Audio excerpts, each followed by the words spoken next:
சொர்க்கத்து பொக்கிஷங்களில் ஒரு பொக்கிஷத்தை உங்களுக்கு நான் அறிவிக்கவா? லா ஹவ்ல வலா குவத்த இல்லா பில்லாஹ், லா ஹவ்ல வலா குவத்த இல்லா பில்லாஹ் என்று நீங்கள் சொன்னால் சொர்க்கத்தினுடைய ஒரு பொக்கிஷத்தையே அல்லாஹ் உங்களுக்கு வழங்கிவிட்டான். நமக்கு சாதாரணமான வார்த்தையாக இருக்கிறது, ஆனால் அல்லாஹ் ரப்புல் ஆலமீன் நமக்கு தருகிற பரிசு பிரம்மாண்டமான பரிசு, எண்ணிலடங்க முடியாத பரிசு. எந்த நேரம் அல்லாஹ்வுடைய ரஹ்மத், அல்லாஹ்வுடைய பர்க்கத்திற்குரிய மனிதர்களாகவே நாம் மாறி இந்த உலகத்திலே வாழுவோம். அல்லாஹ்வுடைய கண்காணிப்பு, அல்லாஹ்வுடைய அருள், அல்லாஹ்வுடைய கிருபை நம் மீது இருந்து கொண்டே இருக்கும் அன்பார்ந்த சகோதரர்களே. ரசூல் ஸல்லல்லாஹு அலைஹி வஸல்லம் அவர்கள் இந்த திக்ரை எதற்கெல்லாம் பயன்படுத்தினார்கள் தெரியுமா?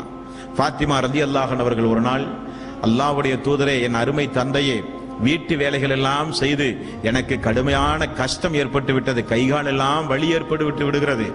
போரின் மூலம் கிடைத்த நிறைய அடிமைகள் நமக்கு உண்டு யா ரசூலல்லாஹ். அல்ல என்னுடைய தந்தையே, ஏதாவது ஒரு அடிமையை வீட்டு வேலைக்கு தந்து நீங்கள் உதவலாமே.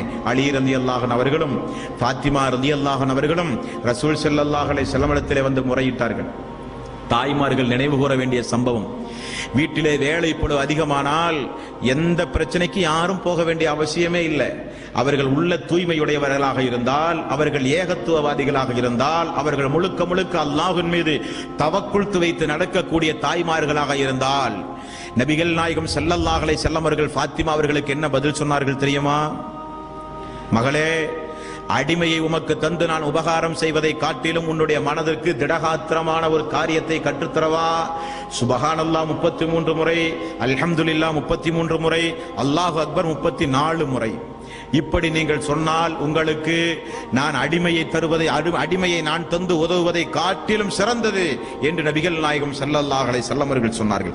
வார்த்தையினுடைய கனப்பரிமாணத்தை புரிந்த ஃபாத்திமா ரலியல்லாஹு அன்ஹா அவர்கள் அந்த வார்த்தையை தன்னுடைய வாழ்வில் அடிக்கடி சொல்லிக் கொண்டே இருந்தார்களாம். சிரமம் ஏற்படும் பொழுது, கஷ்டம் ஏற்படும் பொழுது. இப்படிப்பட்ட திக்ருகள் உங்களுக்கு கேட்க சாதாரணமாக இருக்கும். யூனுஸ் அலைஹிஸ்ஸலாத்து வஸ்ஸலாம் அவர்களை அல்லாஹ் ரப்புல் ஆலமீன் மீன் வயிற்றில் சிறை வைத்தான். தெரியுமா உங்களுக்கு எல்லாம்?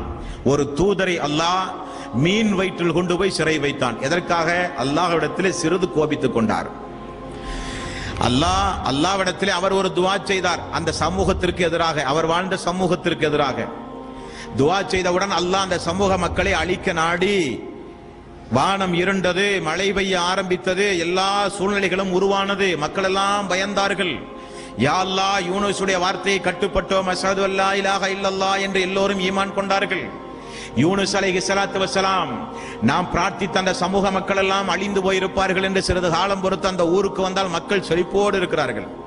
யூனுஸ் நபிக்கு ஒரு கோபம். நாம் அல்லாஹ்வுடைய தூதர், நாம் கேட்ட பிரார்த்தனை அல்லாஹ் நிராகரித்து அன்றைக்கு தான் இஸ்லாத்தையே தழுவி இருக்கிறார்கள், இவர்களுடைய பிரார்த்தனை அல்லாஹ் ஏற்றுக்கொண்டான ஒரு கோபம். அல்லாஹ் என்ன செய்தான்? எல்லா நபிமார்களுக்கும் ஒரு பாடமாக தன்னுடைய வல்லமையை நிரூபிக்க யூனுஸ் அலைஹிஸ்ஸலாத்து வஸ்ஸலாம் அவர்களை மீன் வயிற்றில் அல்லாஹ் சிறை வைத்தான். எப்படி அதிலிருந்து அவர் வெளியேன்றார்? எப்படி அவர் அதிலிருந்து வெளியேன்றார்? லா இலாஹ இல்லா அன்த சுப்ஹானக இன்னி குன்து மினல் லாலிமீன், லா இலாஹ இல்லா அன்த சுப்ஹானக இன்னி குன்து மினல் லாலிமீன், லா இலாஹ இல்லா அன்த சுப்ஹானக இன்னி குன்து மினல் லாலிமீன். இதைவே திரும்ப திரும்ப சொன்னதால தான் அல்லாஹ் ரப்புல் ஆலமீன் விட்டான். அந்த அளவுக்கு மகத்துவமான திக்ருகள் அன்பார்ந்த சகோதரர்களே. அல்லாஹ்வுடைய தூதர் நபிகள் நாயகம் ஸல்லல்லாஹு அலைஹி வஸல்லம் அவர்கள் சொன்னார்கள், பிரசவ வேதனையில் இருக்கிற பெண்கள் லா இலாஹ இல்லா அன்த சுப்ஹானக இன்னி குன்து மினல் லாலிமீன் என்று சொன்னால் அதிலிருந்து அவர்கள் மீட்சி பெறலாம், அந்த வேதனை அவர்களுக்கு குறைவலாம். ரசூல் ஸல்லல்லாஹு அலைஹி வஸல்லம் அவர்கள் சொன்னார்கள், உங்களுக்கு கஷ்டங்கள் துன்பங்கள் ஏதாவது வரும் பொழுது லா இலாஹ இல்லா அன்த சுப்ஹானக இன்னி குன்து மினல் லாலிமீன் என்று சொல்லி அல்லாஹ்விடத்திலே நீங்கள் பிரார்த்தனை செய்தால் அல்லாஹ் உடனடியாக அந்த துஆவை அங்கீகரிப்பான் என்று ரசூல் ஸல்லல்லாஹு அலைஹி வஸல்லம் அவர்கள் சொன்னார்கள். துஆ என்பது, திக்ருகள் என்பது, ஸலவாத்துகள் என்பது உண்மை இறை விசுவாசியினுடைய வாழ்வில் அன்றாடம் இருக்க வேண்டிய, நினைவு கூற வேண்டிய முக்கியமான ஒரு இபாதத். முறைப்படி நான் ஆரம்பத்தில் சொன்னதை போல அல்லாஹ்வுடைய தூதர் சொன்ன வார்த்தையையும் மாற்றக்கூடாது. அல்லாஹ்வுடைய தூதர் எங்கெல்லாம் எண்ணிக்கையை குறித்து சொன்னாரோ அந்த எண்ணிக்கையை மீறவும் கூடாது. சொன்ன அடிப்படையில் செய்வதுதான் நமக்கு கடமை. Islamic reminder